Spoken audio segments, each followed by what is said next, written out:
En este video introducimos algunos aspectos teóricos de los transistores MOSFET.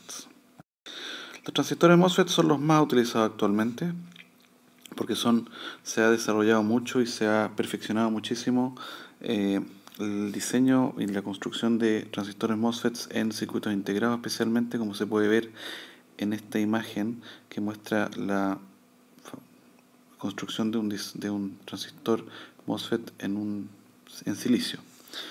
Estos son los típicos dibujos de diagramas de circuitales para los MOSFETs. Los que más vamos a usar son estos, ¿ya? Si bien fue propuesto teóricamente en el año 25, hasta los años 60 no se desarrolló la tecnología detrás de los MOSFETs, que significan un transistor de efecto de campo como con semiconductor y óxido con metal.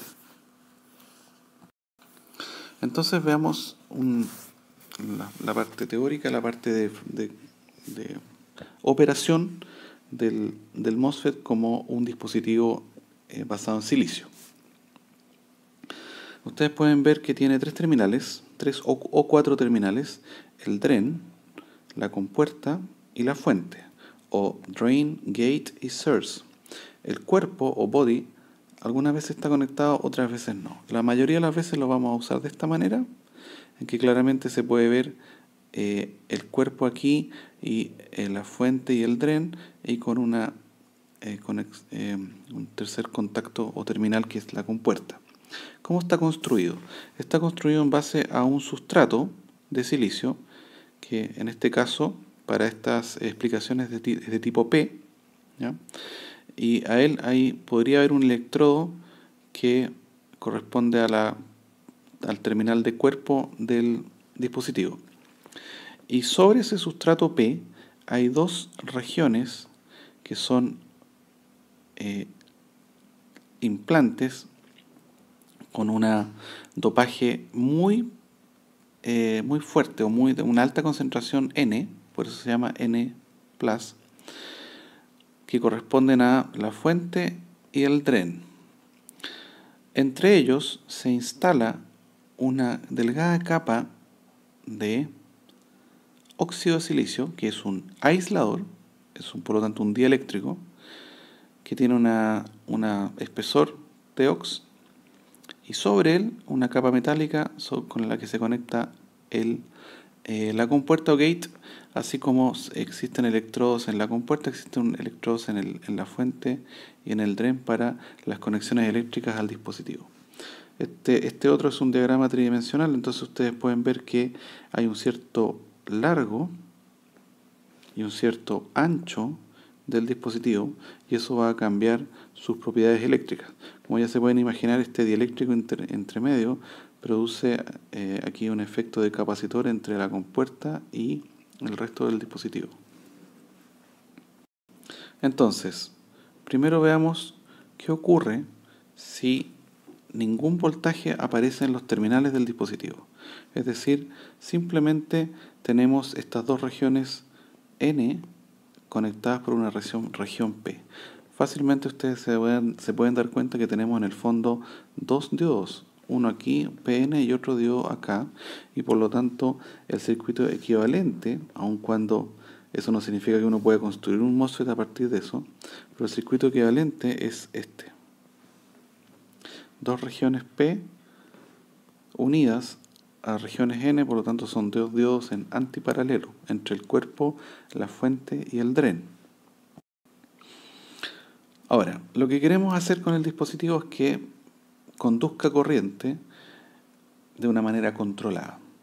Para entender cómo ocurre ese proceso, en términos cualitativos, en términos de portadores, vamos a primero analizar lo que ocurre cuando un pequeño voltaje entre la compuerta y el DREN, entre la compuerta y la fuente, es entregado a la compuerta, representado por esta batería, manteniendo el DREN y la fuente a tierra, y también el cuerpo. ¿Qué ocurre? En esta situación existen portadores positivos que aparecen en la compuerta. ¿Ya? Se llena de portadores positivos que vienen de la batería. Se llena de portadores positivos. Como el material del sustrato es tipo P, se genera una zona de vaciamiento o depletion o agotamiento en que los portadores P del sustrato son repelidos, ya que hay una carga positiva en la compuerta. Aquí se repelen los portadores P y van a quedar solamente en el sector más profundo del dispositivo, dejando una zona sin portadores. ¿Ya?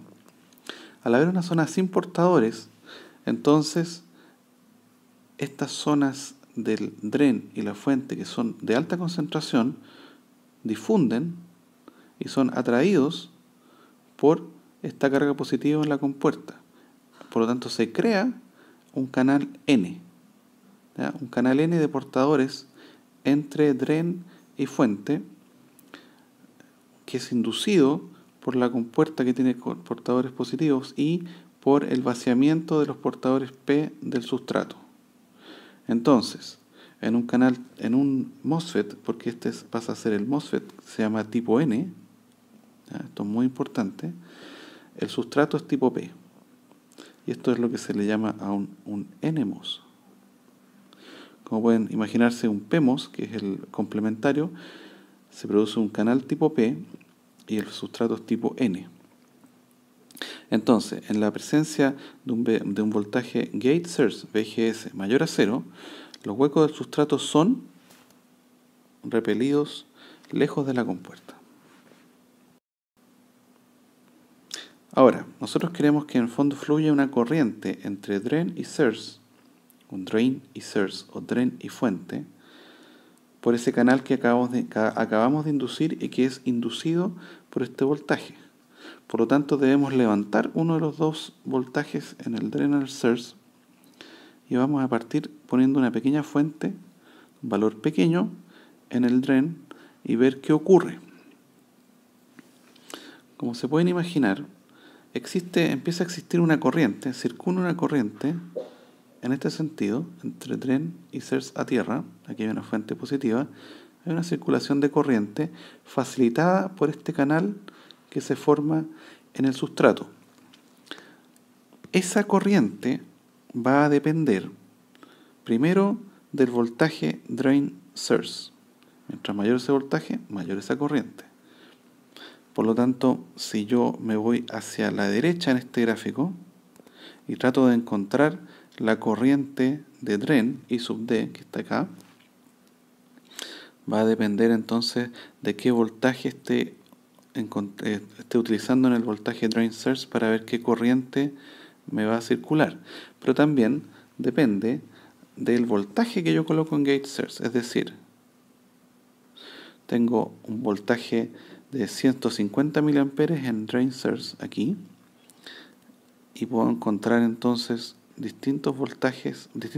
corrientes dependiendo del voltaje gate source. ¿Por qué? Porque eso hace que yo esté colocando o induciendo un canal cada vez más grande. Si lo pueden ver en términos geométricos, ese canal se hace cada vez más grande y por lo tanto su resistencia equivalente, la resistividad que tiene el semiconductor, que ha sido donde hay portadores N inducidos por la presencia del voltaje gate source, es menor o mayor dependiendo del voltaje gate source. Eso parece bastante lógico. Entonces aparecen una serie de curvas, una familia de curvas, en donde hacia allá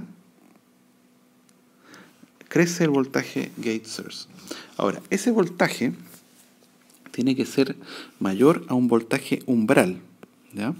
O voltaje threshold, que es V sub T minúscula, que viene de umbral o threshold, tal que se produzca el canal.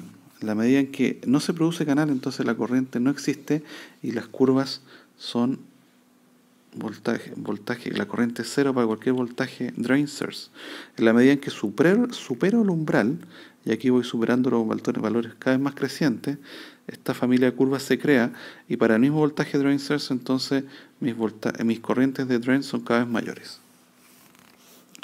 El voltaje gate source restado con el voltaje threshold, el voltaje eficaz, que algunas veces se utiliza en las ecuaciones. Sin embargo, siempre vamos a nosotros utilizar voltajes por separado. Voltaje threshold es una característica del dispositivo, voltaje gate source es el voltaje que yo aplico con mi circuito externo.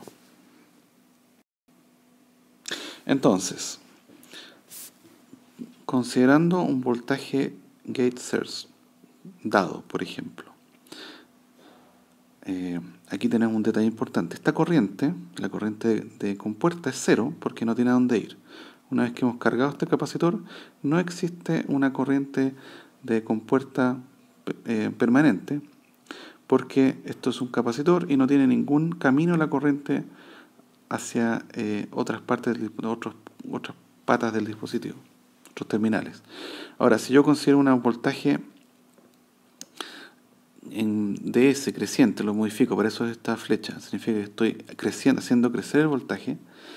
Entonces, en algún momento, este canal N empieza a estrangularse, ¿ya? Esa estrangulación que aparece acá ocurre porque ahora hay una diferencia entre la diferencia de voltaje que yo puedo colocar entre este punto. Imagínense este lado del dispositivo, donde tengo un voltaje positivo, y este punto, donde tengo un voltaje a tierra, o sea, 0 volt acá. Por lo tanto, aquí hay una presencia o una diferencia de voltaje que produce una inducción en el canal que es más fuerte que la que ocurre a este lado, porque este terminal ya no está a tierra como al comienzo, como cuando iniciamos el análisis, sino que está a un voltaje mayor que 0. Por lo tanto, esta diferencia no es tan grande como esta diferencia, y por lo tanto este canal empieza a tener una cierta forma que podríamos definir como trapezoidal. Es decir,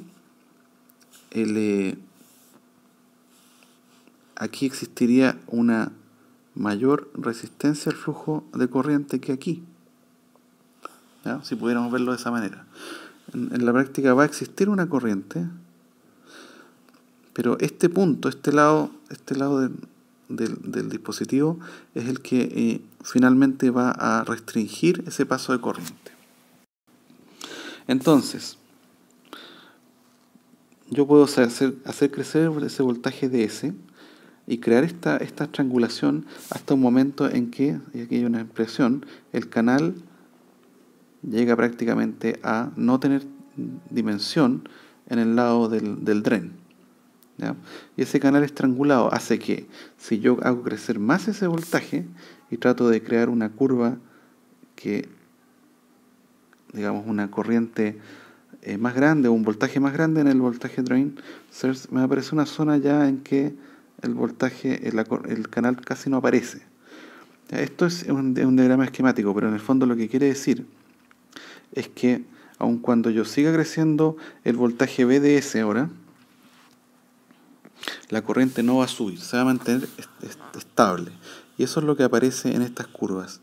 Hay una zona que es para BDS pequeño, que es la que vimos antes, y en particular muy cercano al cero, en que estos son rectas, como se puede ver ahí, pero a partir de un cierto voltaje BDS, la corriente se mantiene constante, aun cuando el BDS crezca.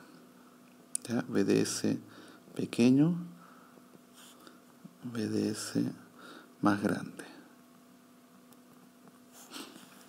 Entonces, las dos zonas de operación del transistor MOSFET son las que se denominan por razones históricas triodo y saturación o zona activa.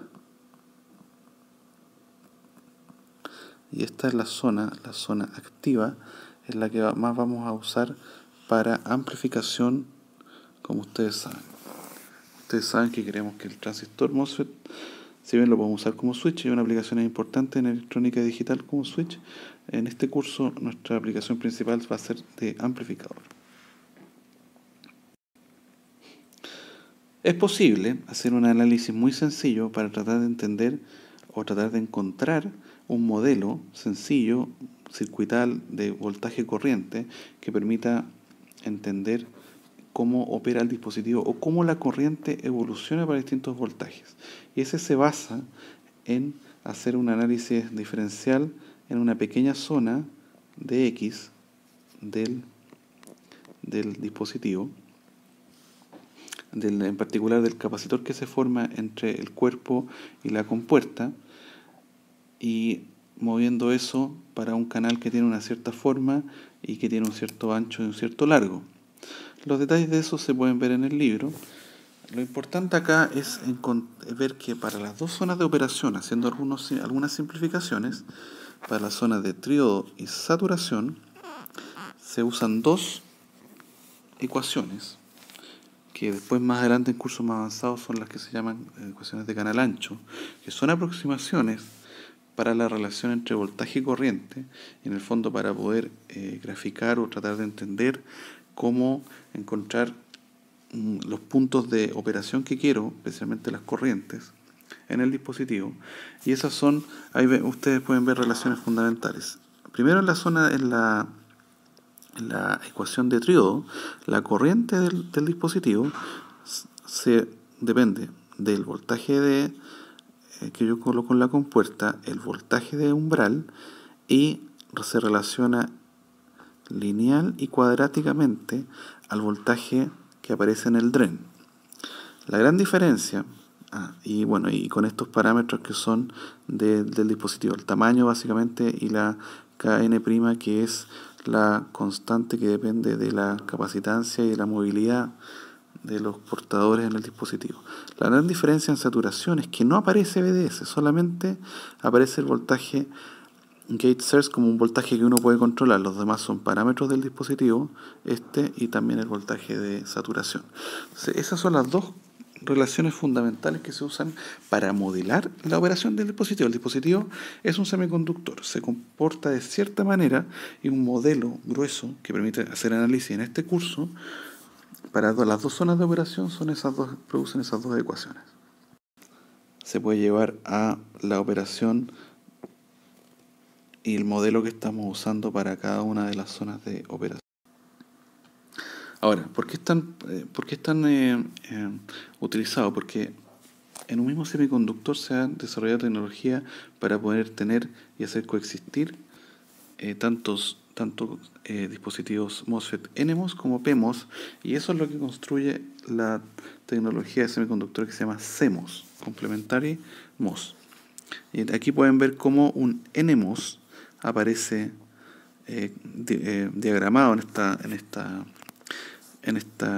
esta lámina, y se construyen estas aislaciones de óxido de silicio que permiten después poner un implante ahora N y zonas P para construir un PMOS. Así que ustedes pueden tener los dos, y por eso se podrían hacer amplificadores más complementarios con los dos tipos de dispositivos, como veremos más adelante.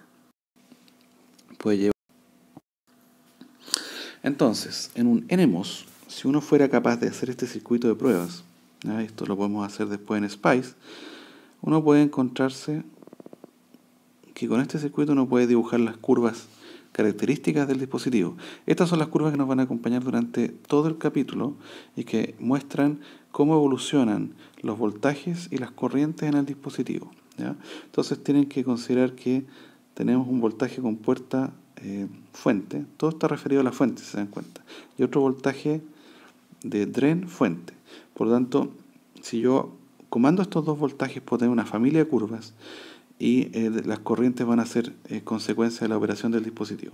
Siempre en MOSFET, siempre vamos a considerar que la compuerta no consume corriente, es decir, solamente uno presenta un voltaje. En este sentido se parecen un poco a los operacionales. La entrada del circuito no consume corriente, y la corriente importante es la corriente de DREN, ¿ya? Y como no hay corriente de gate, entonces la corriente de fuente es la igual a la corriente de drain. Entonces, en la zona de tríodo, en particular en esta zona muy cercana al origen, es donde uno puede aproximar esto como rectas. Después esto empieza a saturar, ¿ya? Para cada curva empieza a saturar. Cada curva está construida con un voltaje fijo de gate source. Yo fijo ese voltaje y después varío el voltaje de drain. Como vimos antes, voltajes de gate source menores al voltaje de umbral no producen nada. Es una curva de corte, cutoff, ¿ya? Ese es uno de los parámetros uno de los nombres que se usan, corte. El transistor está apagado, eso significa. Entonces después, al ir aumentando gate source, se producen estas familias a corrientes cada vez más grandes, ¿ya? La zona de saturación, hasta este momento las consideramos horizontales, planas, es decir, la corriente es constante y en ese sentido el dispositivo se opera como una fuente de corriente. La corriente es constante para distintos valores de voltaje drain. Existe una línea que podría trazarse imaginaria en donde termina la zona de triodo y empieza la zona de saturación, y esa línea es aquella en que el voltaje DS es igual al voltaje GS menos voltaje de threshold. Ya, para cada uno de esos voltajes gate source existe esa línea en que esa es la condición en que el dispositivo sale de triodo y entra a saturación. Y eso puede... Entonces, si uno considera los niveles de voltaje, como se ve en este diagrama, tenemos primero el voltaje que tenemos en la fuente, que la fuente en este momento la estamos considerando a tierra, nuestro nivel de referencia. El voltaje más pequeño que aparece es el voltaje umbral. Bajo el voltaje umbral no ocurren fenómenos de movimiento de cargas en el dispositivo. Entonces, el voltaje de compuerta, que supera el voltaje de umbral, es lo que enciende el dispositivo. Y si el voltaje de drain es muy pequeño, entonces tenemos la zona de triodo, y sobre ese tenemos un voltaje, una zona de saturación, que es la que más nos va a interesar, esta zona de acá, para operarlo como amplificador. Entonces, cuando estamos en zona de triodo, vamos a hacer una simplificación inicial, que es como ya que el voltaje drain source es muy pequeño, entonces el valor cuadrático de ese voltaje lo vamos a llevar a 0, y por lo tanto aparece una relación lineal entre voltaje drain source y corriente. ¿Qué es una relación lineal entre voltaje drain source y un voltaje y una corriente? Es una resistencia. Entonces ese es el valor como de una equivalente de resistencia para un voltaje, para una relación entre BDS y corriente de drain lineal. Entonces se habla de una especie de zona lineal en que hay una resistencia equivalente del dispositivo. Y ese podría ser el cálculo de esa resistencia equivalente.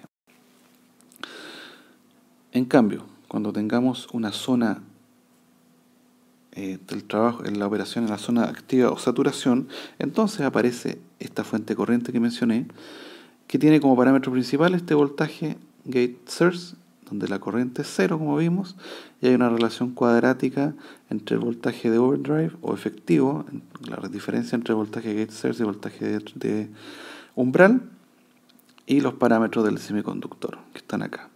Entonces, el voltaje drain source que aparece afuera, que se puede definir desde afuera, o puede ser después función de esta fuente corriente, aparece entre los terminales drain y source. Y el mismo source se usa como referencia para el voltaje gate.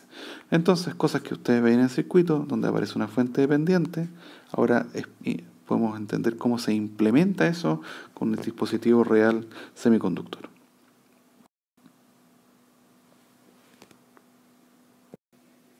Si uno es capaz de tomar un dispositivo real, llevarlo a un banco de pruebas donde se ven uno coloca un voltaje gate source y coloca un voltaje drain source, fuentes que definen los voltajes en esos bornes, y uno ve cómo evoluciona la corriente para distintos voltajes en ambos terminales, uno va a ver que en realidad las curvas de corriente en zona de saturación no son tan horizontales como habíamos visto al comienzo.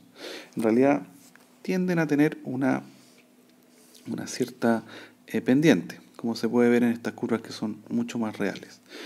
Eso es un efecto de la presencia del estrangulamiento en el canal, y que en este modelo que se ve en este curso, se representa como una resistencia que aparece en paralelo con la fuente corriente y que permite en realidad ver que sí hay una dependencia a la corriente. No es que la corriente sea completamente independiente del voltaje de DREN a partir de cierto valor en que lo lleva cuando ya el dispositivo está en saturación.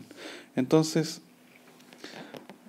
este modelo de resistencia es lo que se define una resistencia salida finita. Hay un valor de resistencia y uno puede encontrar este voltaje, que es donde todas las asíntotas de las pendientes se juntan, un voltaje negativo, que se llama voltaje de Early, por un señor Early que modeló y entendió este fenómeno para transistores VJT, que son los que históricamente fueron desarrollados primero que estos, pero aquí también se le llama, y entonces ese voltaje, cuando se considera en el modelo, entonces se puede encontrar en este punto de esta gráfica. ¿Ya? Algunas veces vamos a usar vamos a complejizar un poco el modelo usando este R0, pero la mayoría de las veces lo vamos a dejar fuera. Y en ese caso las curvas sí son horizontales. Más de esto lo vamos a ver más adelante. Entonces, un pequeño resumen de los transistores, de los modelos que estamos usando para transistores MOSFET, tanto PMOS como NMOS. Estos son los diagramas circuitales para el NMOS, el que vemos aquí, PMOS que más vamos a usar, y aquí aparece la ecuación cuadrática que vamos a usar para entender cómo evoluciona la corriente, como fuente corriente, incluso considerando el R0 que permite modelar ese fenómeno que ocurre en saturación y con una entrada de voltaje gate source. En el caso del PMOS es al revés, y ustedes pueden ver el modelo, que en este caso son modelos de gran señal que permiten entender la operación del circuito con su no linealidad, digamos, este factor cuadrático acá, para cualquier rango de operación. Estos ejercicios los pueden ver ustedes o los vamos a hacer. En el siguiente video vamos a ver ya la operación como amplificador.